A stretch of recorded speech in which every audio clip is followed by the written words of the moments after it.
그러므로 모든 더러운 것과 넘치는 악을 내버리고 너희 영혼을 등이 구원할 바 마음에 심어진 말씀을 온유함으로 받으라. 너희는 말씀을 행하는 자가 되고 듣기만 하여 자신을 속이는 자가 되지 말라. 누구든지 말씀을 듣고 행하지 아니하면 그는 거울로 자기의 생긴 얼굴을 보는 사람과 같아서 제 자신을 보고 가서 그 모습이 어떠했는지를 곧 잊어버리거니와. 한 목소리를 읽겠습니다.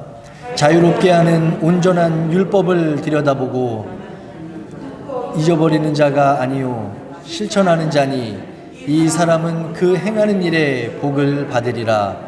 아멘. 마스크를 쓰고 예배드리니까 참 어색하죠? 네, 이럴 때가 다 있네요. 오늘 귀한 시간에 올림피아 하나 장로교회 강단에 서게 하신 하나님께 진심으로 감사드립니다.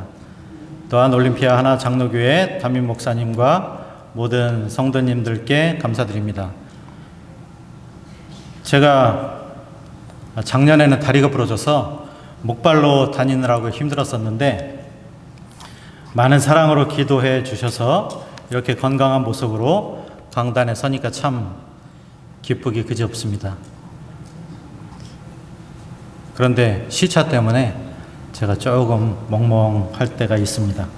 3시 반에 일어나가지고 계속 잠을 못 자가지고, 그러니까 여러분들이 좀 양해해 주시면 고맙겠습니다. 저희는 지난 2월 말부터 인도에 코로나가 심해져 4월 말에 전 세계로 한국에 들어가서 2주 동안 자가격리를 하고, 그리고 국내 사역을 잘 감당하다가 미국 방문의 길을 열어주셔서 지난 20일 시애틀에 왔습니다. 전 세계가 코로나의 장기화로 인해서 매우 힘든 가운데 있습니다. 지금 세계에서 코로나로 가장 힘든 나라 가운데 하나가 인도입니다. 여러분들의 중보 기도가 절실히 필요한 상태입니다. 생각나실 때마다 인도를 위해서 기도해 주시면 감사하겠습니다.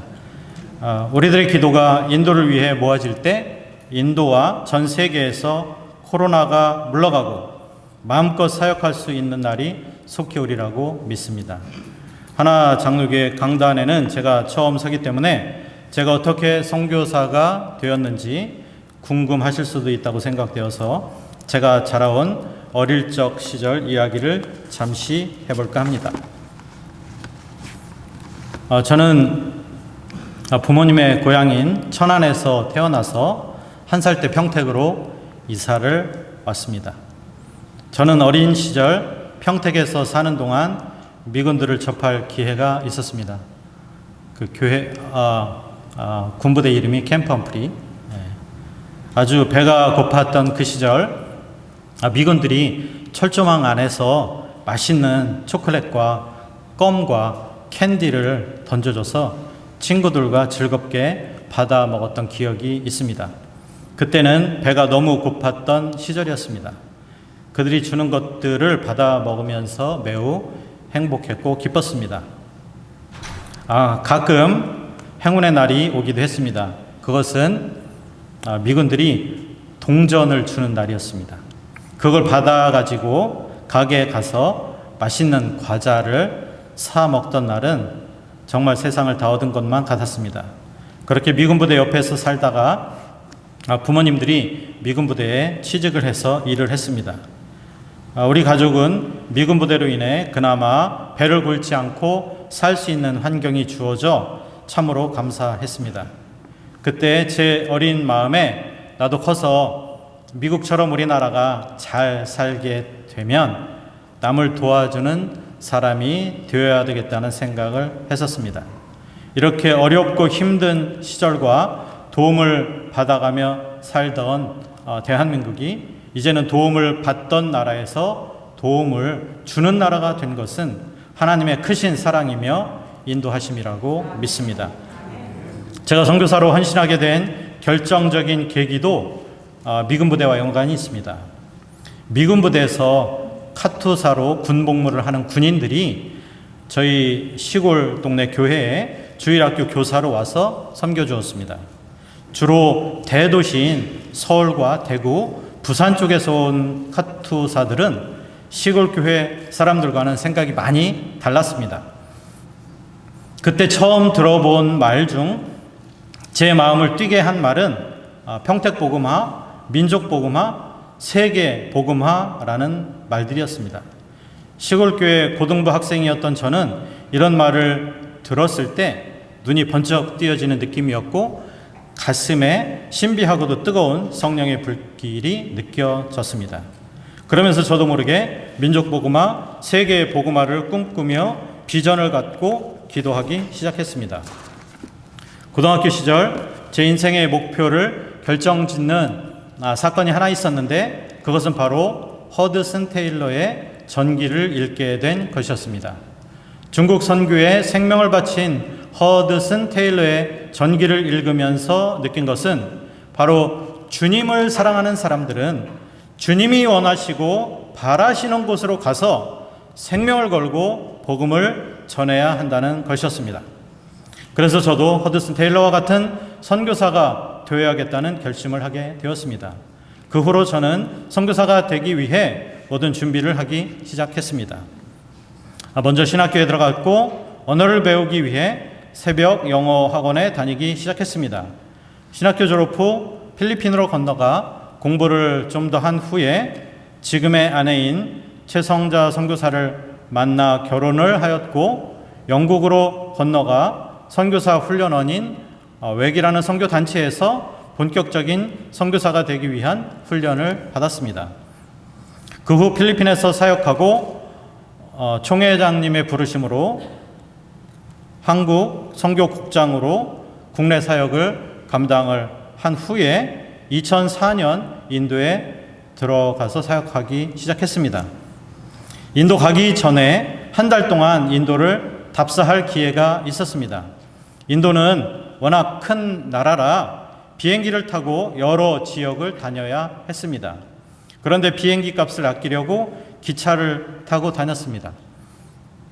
그런데 델리에서 첸나이를 거쳐 트리치라는 지역을 가는데 41시간 걸렸습니다. 제 생에 이렇게 긴 시간 동안 기차를 탄다는 것은 상상도 할 수 없는 일이었습니다. 45도, 화씨로 113도가 넘는 살인적인 더위와 카레를 먹는 인도 사람들에게서 나는 특이한 향과 기차 안에 더러운 위생 상태는 말로 다 표현할 수 없을 정도로 힘들고 역겨웠습니다. 또한 기차 안에서 파는 향이 특이한 인도 음식이 맞지 않아 도저히 먹을 수가 없었습니다. 그래서 겨우 바나나와 물로 거의 이틀을 보내니 배는 고프고 몸은 힘들고 여간 고생이 아니었습니다. 그런데 설상가상으로 살인적인 더운 날씨에 몸이 너무 피곤하고 무리한 탓에 열병에 걸리게 되었습니다. 필리핀에도 풍토병인 열병이 있어서 열병이 걸리곤 했지만 인도 열병은 필리핀 열병에 비해 몇 배나 더 아프고 고통스러웠습니다. 위와 장을 비롯해 오장육부가 다 뒤틀리는 고통과 온몸에 열이 펄펄 끓고 몸이 마디마디 아파서 이러다 죽겠구나 하는 생각이 들었습니다. 제가 원래 웬만한 아픔과 고통은 잘 참고 견디는 성격입니다. 그래서 아주 아프지 않으면 아프다는 말도 잘 하지 않습니다. 그런데 인도 열병은 도저히 인간의 힘으로는 참기 어려운 그 고통 자체였습니다. 인도 친구에게 내가 죽을 것 같으니 약 좀 사달라고 부탁을 했습니다. 그 친구는 알았다고 하면서 나갔는데 아무리 기다려도 오지 않았습니다. 저는 이제나 저제나 그 친구가 오기만을 기다리며 고통을 참고 또 참았습니다. 그런데 밤새 기다려도 그 친구는 오지 않았습니다.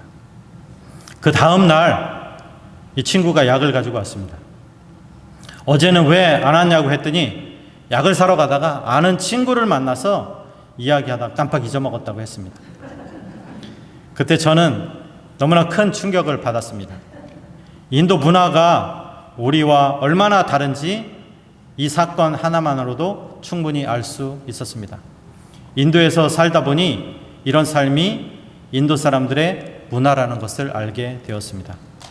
인도를 답사하는 동안 제가 영적으로 느낀 것은 그 땅이 너무 메마른 땅이고 복음이 절실히 필요한 땅이라는 것이었습니다.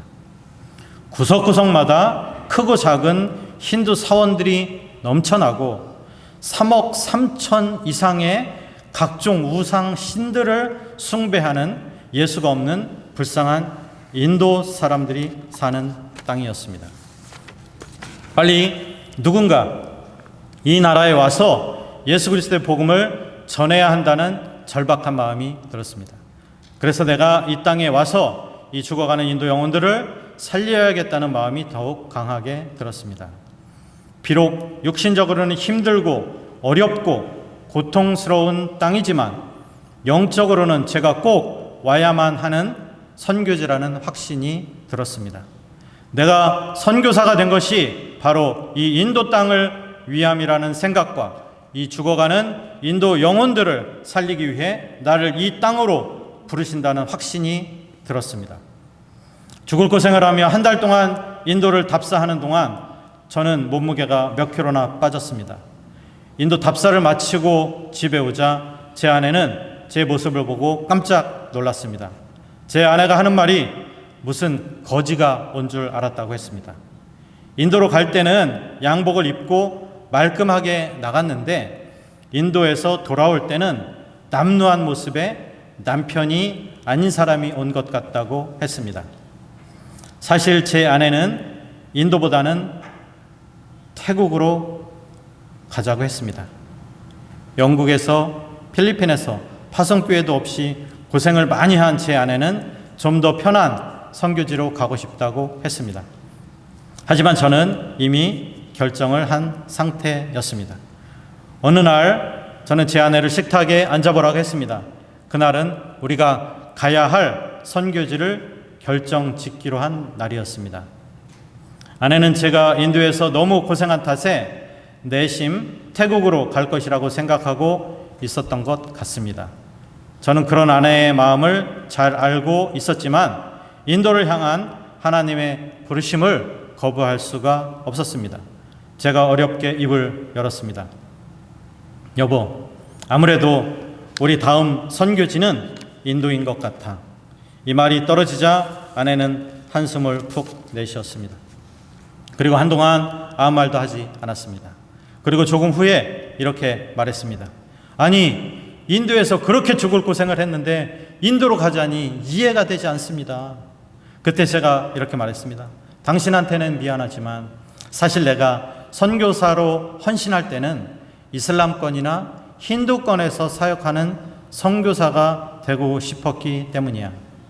그래서 인도를 가보니 환경적으로는 너무 힘든 땅이지만 인도가 우리를 필요로 해요, 여보. 하나님이 우리를 인도로 부르고 계셔. 이렇게 말하자 제 아내는 고개를 떨구며 눈물만 흘렸습니다.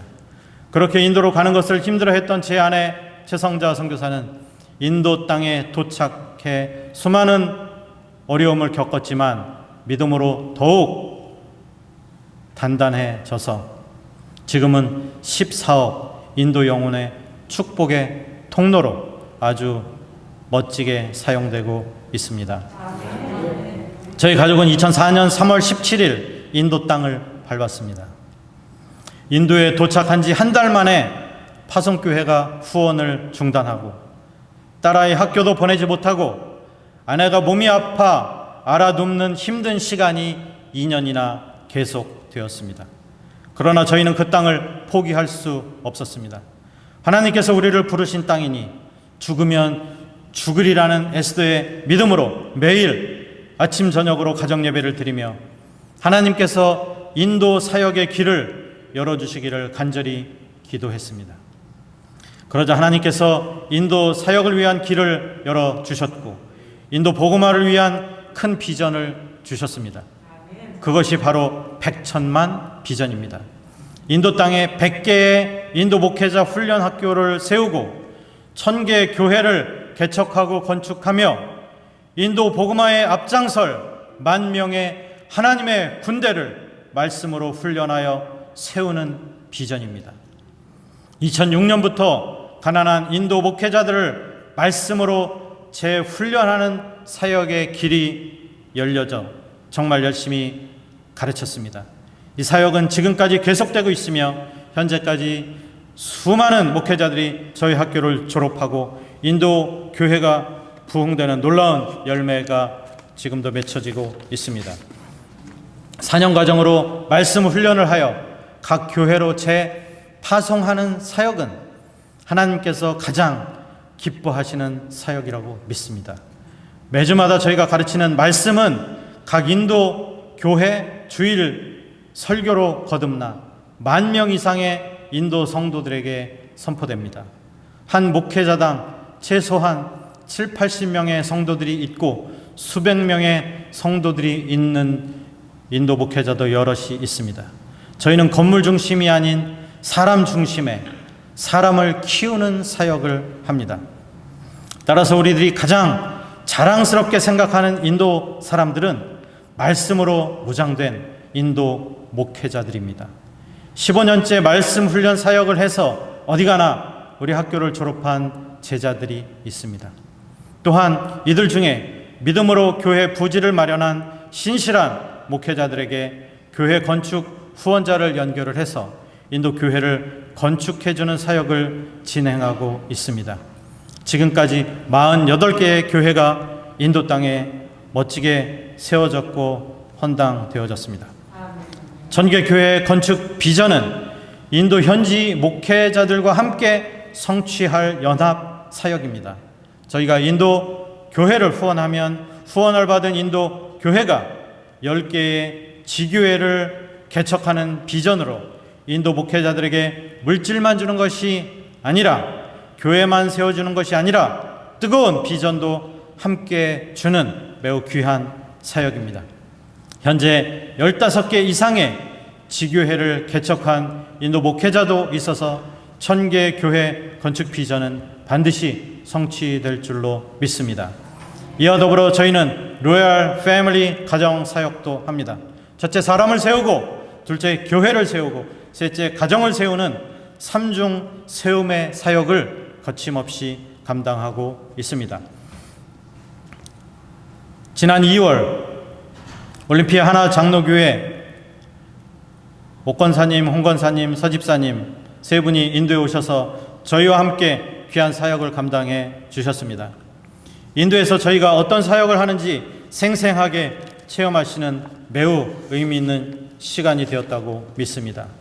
또한 올림피아 하나 장로교회가 에디슨 목사님 교회 건축을 후원해 주셔서 인도 땅에 아름답고 멋진 교회가 헌당되어졌습니다. 얼마나 은혜스럽고 아름다운 일이었는지 모릅니다.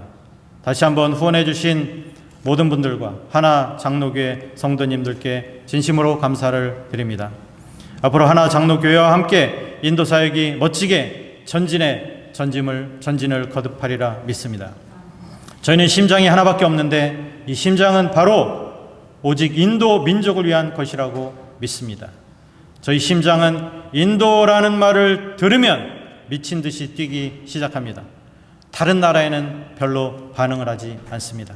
그래서 저희는 인도를 위해 태어났다고 믿습니다. 나머지 인생도 오직 인도를 위해 아낌없이 바칠 것입니다.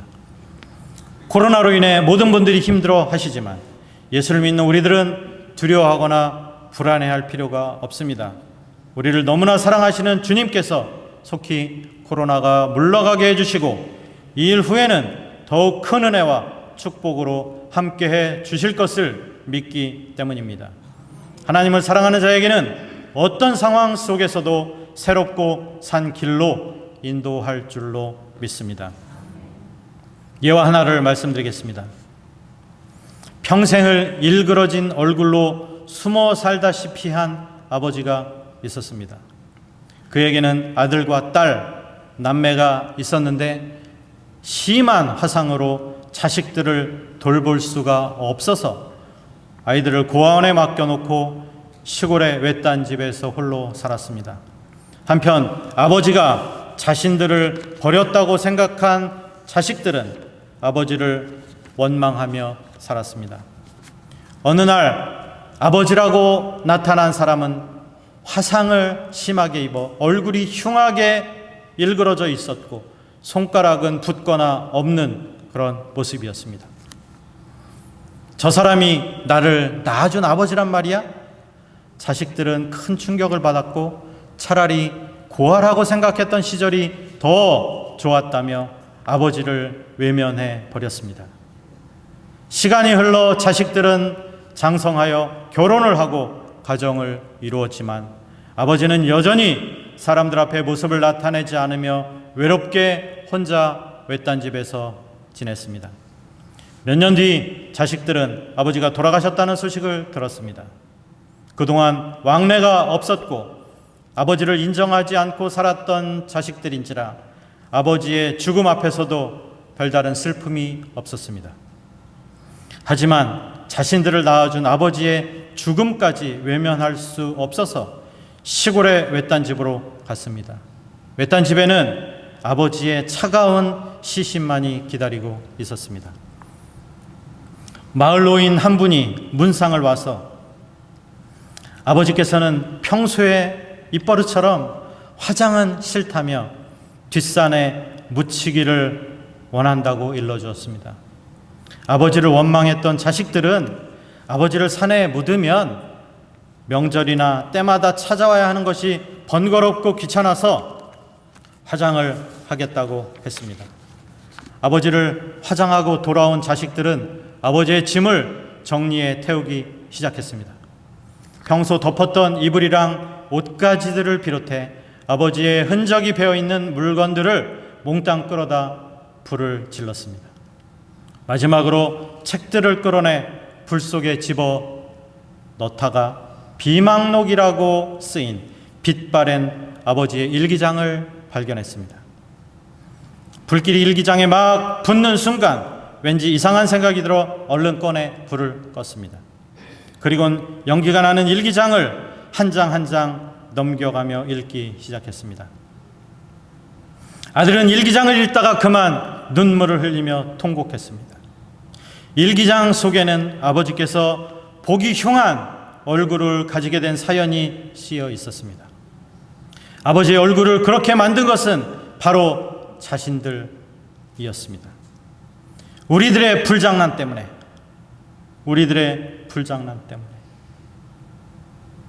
흐느껴 울기 시작했습니다.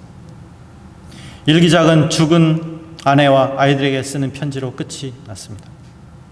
여보, 내가 당신을 여보라고 부를 자격이 있는지조차 모르겠어. 그날 당신을 업고 나오지 못한 날 용서하구려. 울부짖는 어린아이들의 울음소리를 뒤로 하고 당신만을 업고 나올 수가 없었다고. 여보, 하늘나라에서 잘 있지. 아버지로서 해준 것은 없지만 아이들은 잘 자라 멋진 가정을 이루었어. 내 당신 곁에 가면 다 설명해 주리다. 이제 이승의 인연이 다 한 것 같오. 당신 곁으로 가면 너무 날 나무라지 말아주오. 그리고 보고 싶은 내 아들, 딸에게. 평생 너희들에게 아버지 역할도 제대로 못하고 이렇게 짐만 되는 삶을 살다가 가는구나. 염치불구하고 한 가지 부탁이 있구나. 내가 죽거들랑 절대로 화장은 하지 말아다오. 평생 밤마다 불에 타는 악몽에 시달리며 30년 이상을 살았단다. 그러니 제발 화장만. 뒤늦게 자식들은 후회하며 통곡하였지만 아버지는 이미 화장된 뒤였습니다. 자식이 불구덩이에서 통곡하며 울부짖을 때 외면할 부모가 어디에 있겠습니까? 물불 안 가리고 구하러 가지 않겠습니까? 구하러 가지 않는다면 참 부모가 아닌 것이죠. 부모 자격이 없는 것입니다. 화를 두려워하지 않고 구하는 것이 참 부모입니다. 목숨 걸고 달려들어가 구해내지 않겠습니까? 목숨이 아까워 자식이 불 가운데서 죽어가며 소리치며 울부짖을 때 그들을 외면한다면 참 부모가 아닐 것입니다. 불이 뜨거워 화상을 당할까봐 무서워 불 속으로 뛰어 들어가기를 망설인다면 이 역시 참 부모가 아닐 것입니다. 이 이야기 속의 자식들은 기회를 잃었지만 우리에게는 아직 효도할 기회가 있습니다. 하나님 아버지를 섬기는 것이 곧 효입니다. 아버지의 뜻대로 사는 것이 효입니다.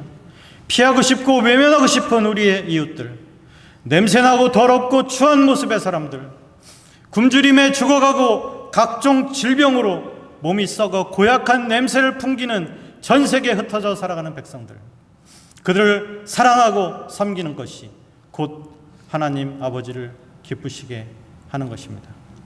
이것이 바로 우리 주님께서 우리를 부르시고 제자 삼으신 목적이십니다. 본문 말씀 야고보서 1장 22절 27절에 보면 말씀을 듣고 행하라, 고아와 과부를 그 환난 중에 돌보라라고 말씀하고 있습니다. 지금과 같이 어려울 때 주님의 사랑을 실천하는 것이 얼마나 기쁜 일이겠습니까? 야고보서 2장 14절 17절에 보면 행함이 없는 믿음은 그 자체가 죽은 것이라고 했습니다. 인도 목회자들이 저희가 인도에서 사역하는 동안 저희들을 존경하는 세 가지 이유가 있습니다. 첫째, 17년째 인도 사역을 감당하고 있는데 제 아내는 사역할 때마다 눈물을 흘립니다.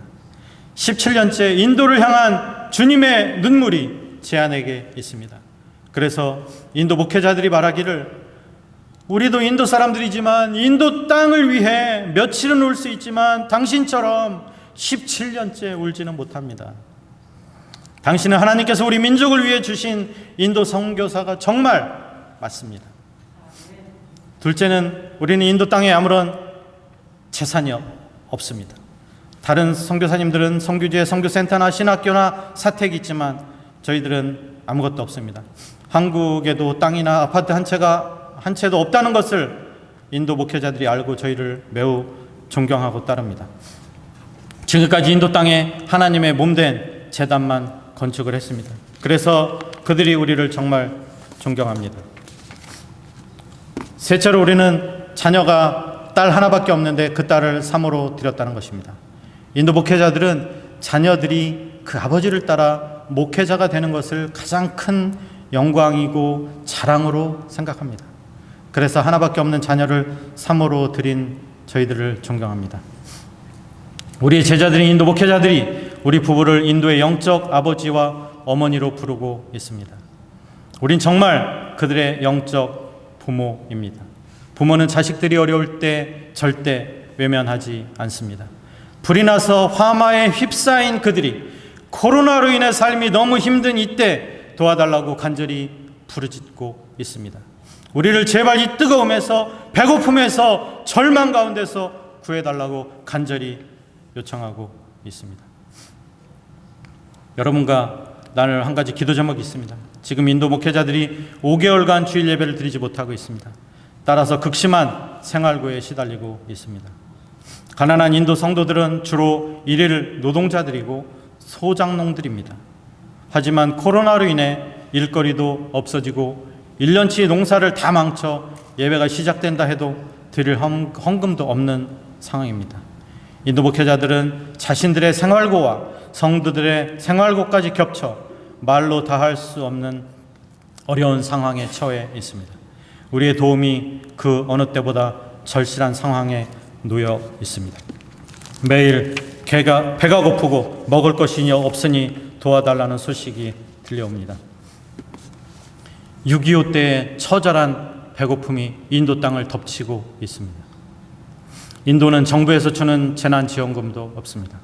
지금 인도 코로나는 최악의 상황입니다. 매일 3만 명, 4만 명에 달하는 확진자가 나오고 130만 명 정도의 확진자가 생겼습니다. 우리도 어렵지만 우리보다 더 어려운 이웃을 위해 우리가 도움의 손길을 뻗어야 할 때라고 생각합니다. 따라서 저희는 6개월 동안 가난한 인도 목회자 100명을 대상으로 한 달에 50불씩 후원하는 긴급 생활비 지원 사역에 돌입했습니다. 생활비 지원 모금 활동은 인도에서 처음 하는 사역입니다. 지난 6월, 7월분 후원을 끝내고 미국으로 왔습니다. 8월부터 11월까지 앞으로 4개월 동안 매달 5,000불씩 2만 불 모금에 또 다시 돌입을 하게 되었습니다. 이 어려운 코로나 중에 저희를 올림피아 하나 장로교회로 보낸 이유가 분명히 있다고 믿습니다. 부산 수영로교회 이규현 목사님이 이렇게 말씀하셨습니다. 지금 우리가 해야 할 일은 코로나가 왜 왔는지 그 원인을 규명하는 것보다 코로나로 인해 힘들어하고 죽어가는 사람들을 예수님의 사랑으로 돕고 섬기는 일입니다. 제가 코로나로 인해 간절히 기도할 때 주님이 이렇게 말씀하시는 것 같았습니다. 코로나 백신보다 더 확실한 치료제가 너희 안에 있다. 그것은 바로 예수 십자가의 사랑이다. 이 십자가 사랑이야말로 모든 질병과 아픔을 치료할 수 있는 가장 강력한 백신이다. 사랑하는 올림피아 하나 장로교회 동역자 되시는 모든 성도님들, 여러분의 십자가 사랑이 인도 땅에 흘러 넘쳐 코로나로 인해 고통받는 그 땅이 치료되고 회복되어지기를 예수의 심장으로 간절히 부탁드립니다. 동영상 잠깐 보시겠습니다.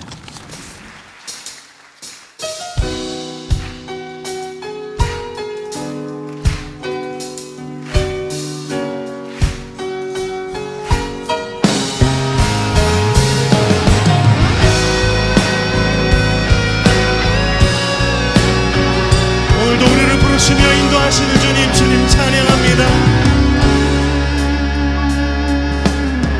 내 앞에 주어진 매일의 삶을 살다가 보면 그곳에 날 향한 계획 섭리가 있다네. 매 순간 나에게 요구하시는 작은 믿음들 그곳에 날 향한 계획 섭리가 있다네. 지금 여기 계시며 말씀해 주시는 하나님, 내 삶에 역사하시는 신실한 나의 하나님을 찬양해. 매 순간 나에게 요구하시는 작은 믿음들 그곳에 나 향한 계획 섭리가 있다네. 지금 여기 계시며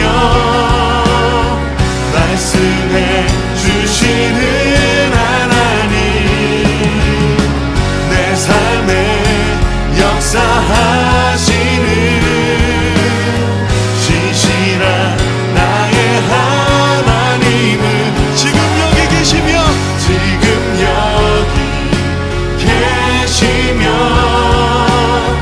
말씀해 주시는 하나님, 내 삶에 역사하시는 신실한 나의 하나님을 찬양해. 변함이 없는 영원한 그 사랑, 영원한 그 사랑. 사랑의 하나님 아버지, 코로나가 전 세계에 창궐되어 있습니다. 많은 사람들이 두려움에 떨고 있습니다. 혹시나 감염이 되지 않을까 염려하며 지내고 있습니다. 하나님, 이럴 때 저희 믿는 사람들은 더욱더 정신을 차리고 깨어서 하나님께 간절히 기도하고 나아갈 때라고 믿습니다. 하나님, 저희들은 코로나가 두렵지 않습니다. 코로나로 인해 예배를 드리지 못하는 것이 더 두렵습니다. 아버지 하나님, 특별히 인도를 위해서 기도합니다. 인도 사람들은, 많은 사람들이 마스크 살 돈도 없습니다. 코로나가 그렇게 창궐되고 확진자가 수없이 많이 늘어나는데도 기껏해야 손수건으로 입을 가리고 있습니다. 하나님, 그 불쌍한 사람들 돕기 위해서 저희를 인도 땅 선교사로 보낸 줄로 믿습니다. 아버지 하나님, 이 어려울 때 모든 사람들이 다 어렵지만 좀 덜 어려운 사람들이 더 어려운 사람들을 도와야 될 때라고 믿습니다. 하나님, 저희들에게 예수 그리스도의 마음을 허락하여 주시고 돕는 마음을 허락하여 주셔서 많은 어려움에 처해 있는 사람들 예수 그리스도의 이름으로 적극적으로 동참하고 지원하는 사역에 협력해 나아갈 수 있도록 저희들의 마음을 어루만져 주시옵소서. 예수 그리스도의 마음을 저희들에게 물 쏟듯이 부어 주시옵소서. 긍휼의 마음, 사랑의 마음을 허락하여 주시옵소서. 예수님의 이름으로 기도드리옵나이다. 아멘.